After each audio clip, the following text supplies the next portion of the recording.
Hey everybody, welcome to week 7. And you don't have that much to do this week, which is good news, but watch carefully and please listen because I really want to go into something that I think all of you have been asking me about, and I think will really help you a great deal. First of all, you're going to be looking at a really interesting man. His name is Omar Epps. He wrote a book called From Fatherless to Fatherhood. There's a little information there on Blackboard about him. He's also stars in one of my favorite movies of all time, Love and Basketball. I've seen it about 5 or 6 times. It's an extremely good film. He's fluent in Spanish and French. He's just a world-class gentleman. And he really has some amazing information on fatherhood and really just what it means to be a man. I'm just a big fan of his, and I'm very happy that WCU is recognizing him. So please take a look at that. It won't take you long, but you'll learn some really good tips from him. Also, here's the text for the chapter 7 of the web text, and it's all about problem solving. Okay? Here it is in black and white. You clearly define the problem. You look at possible choices, you look at the pro and cons of each choice, and you engage your feelings as well as your intellect. We've talked about feelings versus intellect a great deal in this class. And finally, here in Blackboard, they're talking about what I've always been talking about. How can you use this in your own life? So let's take a look at that. Several of you have said, Dr. Todd, I have problems sleeping. Well, a great deal of people have problems sleeping, if you look at the studies. And it's something that we all really need and could use more of. So let's just say, for the sake of argument, that is a problem. Now, if you don't have problems sleeping, fine. You choose whatever you want for the Blackboard discussion. But I guarantee you, you're going to have patients at the hospital have problems sleeping, and you can steer them in the right direction. So this pertains to all of us. Okay? So, one theory is stimulus control theory. Look at the problems of your sleep. What's going on? First thing you need to look at, is there a problem with your room? What's wrong with my room? A dirty mattress can interfere with your sleep. If you listen to the National Allergy Associations, vacuum your mattress. Why would I do that? We shed skin all the time. But I shed on my sheets and I clean my sheet. It goes through your sheets into your mattress. If you look at mattresses under that infrared kind of technology, you'd be amazed how much dead skin is there and dust and dander. Vacuum one side, turn it over, vacuum the other side. Yes, vacuum your mattress.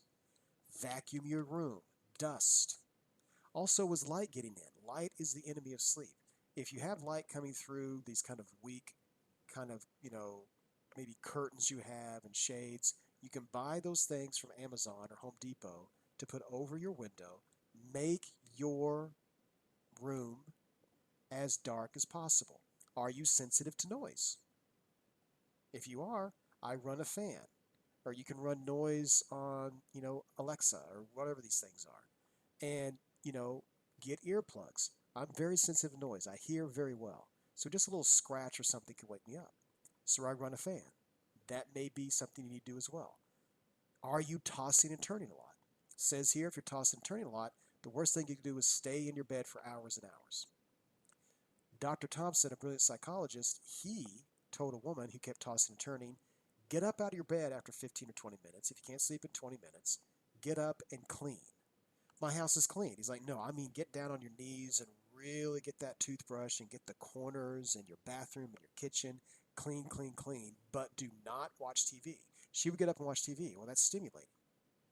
If you get up and you do something very boring, very mundane, something you don't really like to do, like clean the kitchen, your brain starts to calm down and your brain starts to not want to do that. She was sleeping like a baby by the third day. Okay? Sleep hygiene, like I said, dark room, clean mattress. Also, I cannot say this enough, get some exposure to the light during the day, even if it's just for a few minutes. Walk outside, take a look, do that sort of thing, and get some natural sunlight that actually helps your sleep later when you actually go to bed.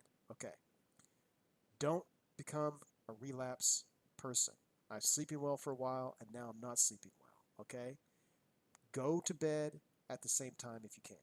If you are a napper, you need to take a nap during the day, then nap at the same time. Some people nap at random times, they go to bed at random times. I understand you guys have chaotic schedules. as much as possible, go to bed at the same time every night and get up at the same time every morning and nap at the same time if you are a napper. Do this when possible, even though I know sometimes you can't. Exercise and relax. National Institute of Health says that exercise absolutely helps with sleep. Yes, you can do it at home. There's all kinds of videos on YouTube. Choose an exercise that you like. And meditation, according to Harvard, actually helps sleep. What's meditation? It's very simple. Breathe in through your nose, out through your mouth. You can listen to music, do it in a dark room, even just for 10 minutes. UCLA has also said it changes the way our brain works. It relaxes our brain. It's not touchy-feely stuff, guys. Brain scan technology actually says meditation can help us. Moving on. If you have problems sleeping, cut out the caffeine. Just cut it out. Caffeine starts in your body and it stays there for 24 hours. If you have to drink caffeine, at least just drink it in the morning and have some water with it, but slowly wean yourself off of caffeine. Do whatever you got to do. You know, if you drink caffeine, drink some water with it. It's a diuretic, and then slowly reduce the caffeine week after week. If you have problems sleeping like I do, we can't afford. But I get tired in the morning. I need caffeine. Well, you're tired in the morning because you're not sleeping. So again, 90% of caffeine, then 80, then 70. You can baby step your way out of eating caffeine. Make sure you eat enough. If you're not eating enough, guess what? Your brain doesn't let you go to sleep. And if you didn't eat quite 3 meals that day and you're hungry, eating a big full meal at midnight right before you go to bed is the worst thing you can do. Steve Ford, a great nutritionist, said, just have a few bites of chicken. Not sugar, not starches, because that'll keep you up, but a few bites of chicken with tryptophan. Not a full meal, but just a few bites to confuse your body that you've actually eaten. But ideally, eat 3 healthy meals per day, maybe include a multivitamin. Okay? That comes from Advanced Nutrition, by the way. No cell phone or technology. It actually interferes with melatonin. This is not a guessing game. This is not soft science. They actually looked at this chemically. No computers, no TV, no cell phones in your bedroom. Your bedroom is for sleep and one other activity only. Okay? Can't say this enough. It is probably the number one enemy to sleep. I can't sleep, so I'll go on to my cell phone. Just having your cell phone in your room, even when you don't turn it on, interferes with your sleep. It's my alarm clock. Buy a separate alarm clock. Keep the technology out of your room. Now, here are studies from the National Institute of Health. These are a lot of supplements that they cover. I'm not going to go over all of them, but I am going to talk about the first 2. If you are stressed, and a lot of us are, Relora, the very first one, comes from a plant. It's all natural. You can get it from Amazon. It reduces cortisol, or the stress hormone in your system. You can take it 3 times a day. It's not going to put you to sleep. It's just going to make you less stressed. So therefore, if you are stressed, this will help your sleep. But you can take it during the day just to help your stress. It's not a sleep supplement. It's a reduction of stress supplement. And yes, they've chemically proven that this natural substance actually can help reduce cortisol, or the stress hormone. Now, melatonin, as you probably know, is for sleep. You don't take that during the day. That's to help with your sleep hormone. So with all these different supplements that you see here, 15 in all, that are over the counter, my suggestion is start with those first 2.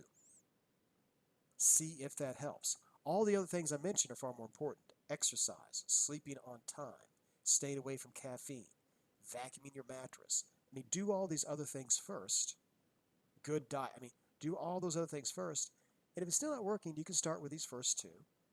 And of course, you can start to then experiment which one of these might work for you. There they are. If you want to look up the National Institute of Health studies on them, you can. They have different benefits, different studies about them. I find that the first 2 has the most evidence that it works. But again, you can take a look at all these things. But the other things I've mentioned in this video are far more important. Supplements alone are never going to help you sleep. So that's why people go to the doctor. I need, Ambien, or I need, some kind of sleep aid. Well, great, but what about your diet? What about your exercise? What about your stress? What about meditation? We always want to pill our way through it. So if you get to a pill, I'd rather you take something natural first. And if you really have tried exercise, diet, meditation, all the things that are here, and Relora, and melatonin, and these other supplements, and all those don't work, then of course, go to your doctor. I'm having problems. Maybe your doctor would recommend a sleep study. And maybe in that case, you need a prescription.